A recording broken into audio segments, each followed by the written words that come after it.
Hello guys, जय जगन्नाथ, जय माँ हिंगुड़ा। तो मुझे आपंकर प्रिय आलोक। तो आज ब्लॉग टी आपण मुझे स्वागत करुच्ची। आज ब्लॉग रे सबुदिन कौन कै कौन ना मुझे आपण शेयर करी। जदि वीडियो भल लगे ताहले लाइक कमेंट करदे।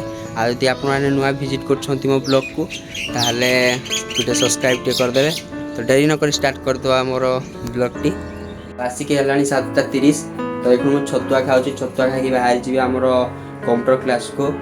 तो आपण देखु केमती कौन लगिला लाइक करेंगे। तो डेरी करनी 7:30 हो गला, लेट हो गला। तो बाहर जाएगा मुझे बाहर कंप्यूटर क्लास को। तो गाड़ी से पट अच्छी गाड़ी नवा हाथी को जाके आने गाड़ी ये अच्छी आमर ये गाड़ी गाड़ी जा हापी को आनी। हापी को मुझे फोन करी से कहला हाँ आसली। तो डेरी कर पलैया देखो टाइम आमर है 7:38। तो डेरी कर जा देखो। तो पूरा ब्लॉगटा जो भल लगे लाइक टे करेंगे। तो जो नुआ भी विजिट कर सब्सक्राइब करदे। तो बाहर जा हापी आउ बाहर जाइए कंप्यूटर क्लास को। तो से गले वीडियो कैमेरा ऑन करी गाड़ी चलो। तो देखो तो पूरा ब्लॉगटा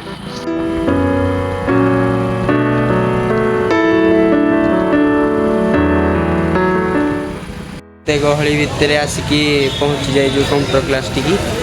तो भितर को जा बर्तमान कंप्यूटर क्लास।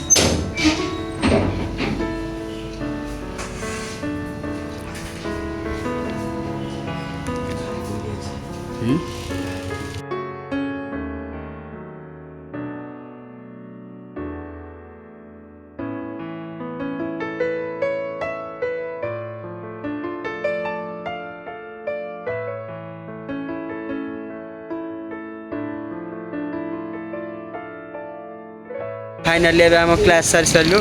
तो अब आम घर को जीवु बाहर आम आसिक घरे पहुँची गली।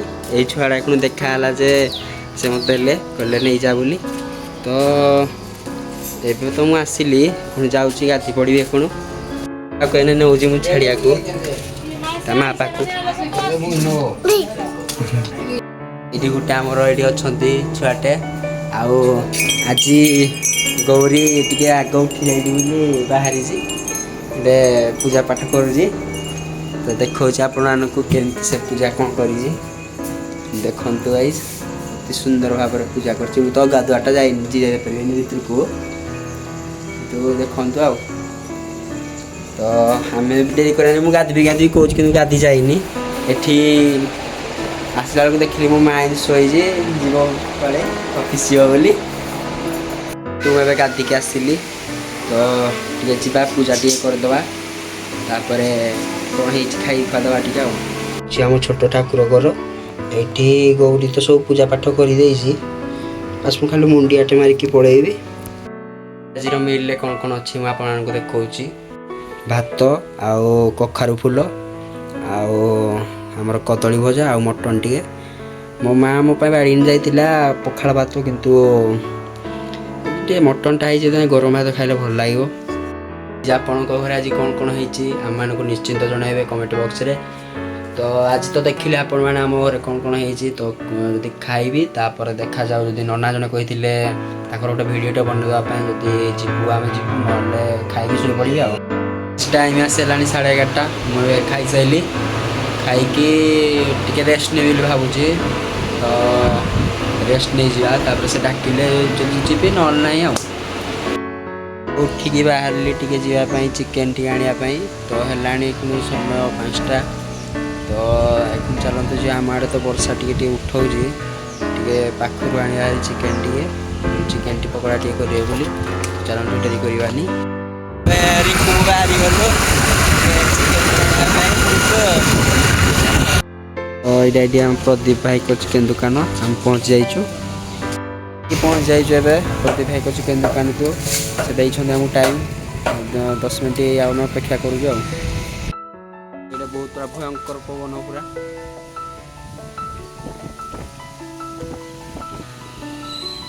देखिए आसला। चिकेन हो जाइए काटा सरी। तो आम जा आमको भोक लगला बोली आम खाऊ। ଥଣ୍ଡା ଚଟୁ ଖାଇଦେଉଛି। ଆମେ ପହଞ୍ଚି ଯାଇଛୁ ଆଦର୍ଶ ପୋଖରୀ ଡଙ୍ଗରାକୁ, ତ ଦେଖିପାରୁଥିବେ। ତୁରନ୍ତ ଭିତରକୁ ଯିବା।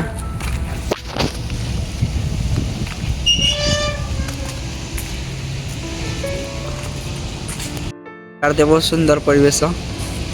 ରିଙ୍କୁଆଡ଼େ ମାଛ ଖୋଜୁଛି ବୋଧେ ଆଉ। ଆପଣମାନେ ବି ଟିକେ ଆସନ୍ତୁ। ଆଉ ଯୋଉମାନେ ଏଠି ରିଲ୍ସ କରିବା ପାଇଁ ଚାହୁଁଛନ୍ତି ରିଲ୍ସ କରନ୍ତୁ। ଆଉ କ୍ୟାମେରାମ୍ୟାନ ଯୋଉମାନେ ସେମାନେ ଟିକେ ଆସନ୍ତୁ, ଫଟୋ ଉଠାନ୍ତୁ। ବହୁତ ସୁନ୍ଦର ଜାଗା ଏଇଟା।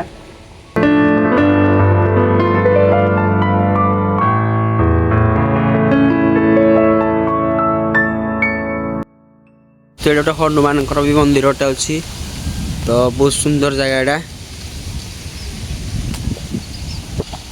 ବୋଟିଂ କରିବା ପାଇଁ ବି ଅଛି ଏଠି, ଆପଣ ଚାହିଁଲେ ବୋଟିଂ କରିପାରିବେ। ପାରୁଥିବେ ଏଠିକି ଯିବା ପାଇଁ ବି ରାସ୍ତା ଅଛି। ଟିକେ ଦେଖିକି କରେଣ୍ଟ ମାର କୁଆଡ଼େ ପାଣି ଦେଖିପାରୁଥିବେ। ସୁନ୍ଦର ଜାଗା ଏଟା।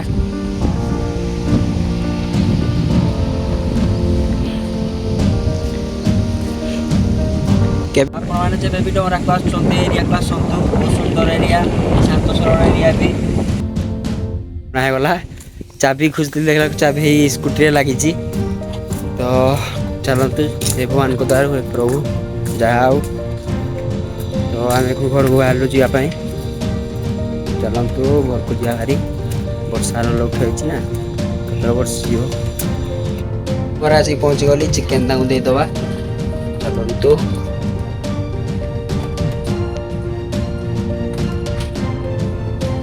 ମାମା ରଖରେ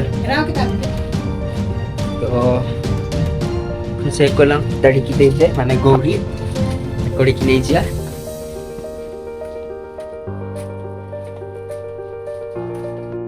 ପିଲା 10ଟାରେ ଏଇ ଖୁଣା ଆସିକି ପହଞ୍ଚିଛି। କଣ ଗୋଟେ କହୁଛି ସେପଟେ ହେଲା। ଟିକେ ଆସିଛି ଚିକେନ ଧୋଉଛି। ପକୋଡା ହବ। ଆମେ ଯାଉଛୁ ଗୋରି କାଳିକି ହେଲା। ଆମ ଦି ଭାଣିଜୀ ଆଇଲେ ଭାରି। ଏଇନେ ସୋନାଲି ଅପା ଏଠି ସୋନାଲି ଅପା ଖୁଣୁ ସରଞ୍ଜାମ ଧରିକି ଆଇଲି। ଆଉ ଏଇଠି ଗୌରୀ ପୁରା ରେଡି। ମୁଁ ଏଠି ବସିବାକୁ ଚାହୁଁନି। ସେମାନେ ସେଠି କାମ କରୁଥିଲେ, ଏଥିପାଇଁ ମୋର ଏଠିରେ କିଛି କାମ ନଥିଲା ବୋଲି ମୁଁ ଆସିଲି ଭାରି। ଛାତ ଉପରେ ଭଲ ପବନ ବି ହଉଥିଲା, ତ ଆସିଛି ଭାରି। ପୁଣି ବସିବି, ତାପରେ ଦେଖାଯାଉ କଣ ହଉଛି କଣ ନାହିଁ। ମା ଝିଅ ଦେଖନ୍ତୁ ପିଆଜ କାଟୁଛନ୍ତି। ତାକୁ ନ ଆଇଲେ ବି ସେ କାଟୁଛି। Chicken ready. ଆମର ଇଏ ରୋଷେଇ ଏକା କରିଦେଇଛନ୍ତି, ଗୌରୀ ଏକା ସମସ୍ତେ। ମୁଁ ନଥିଲେ ସେମାନେ କରିଛନ୍ତି। ଗାଈ ଯେବେ ମୁଁ ଖାଇକି ଛାତ ଉପରକୁ ଆସିଛି। ଏଇନେକେ 8:30 ଯାକେ ଏଇଠି ବସିବି। ରାତି ଆସି 9:30 ହେଲାଣି। ଆମର ଖାଇବା ସବୁ ପ୍ରସ୍ତୁତ ହେଇଯାଇଛି। ମୁଁ ଖାଇଦିଏ। ଗାଇଛି ଆମର ଆଜି ଭାତ ଆଉ ଅଣ୍ଡା ହେଇଥିଲା। ତ ଆପଣମାନେ ଭାବୁଥିବେ ଆମର କେମିତି ଏତେବେ କି 9:30ରେ ଖାଇବା ଷ୍ଟାର୍ଟ ହେଉଛି। ତ ଆମର କଥା ହେଉଛି, ଆମେ ହେଉଛି ଗାଁ ଅଞ୍ଚଳରୁ। ତ ଆପଣମାନେ ଜାଣିଥିବେ ଗାଁ ଅଞ୍ଚଳ ମାନେ ବେଗି ଖାଇବେ ଆଉ ଶୋଇପଡ଼ିବେ ବେଗି, ସକାଳ ବେଳାକୁ ବେଗି ଉଠିବେ। ତ ଆପଣମାନେ ଜାଣିଛନ୍ତି। ତ ମୁଁ ଏତିକି ରହିଲି। ତ ଆପଣମାନଙ୍କୁ ବ୍ଲଗ୍ଟି କେମିତି ଲାଗିଲା ନିଶ୍ଚିନ୍ତ ଜଣାଇବେ। ଯଦି ଆପଣମାନେ ମୋତେ ସପୋର୍ଟ ଦେବେ, ତାହେଲେ ମୁଁ ଆକୁ ଏମିତି ମାଡ଼ି ଚାଲିବି। ତ ରହିଲି। ଜୟ ଜଗନ୍ନାଥ, ଜୟ ମା ହିଙ୍ଗୁଳା।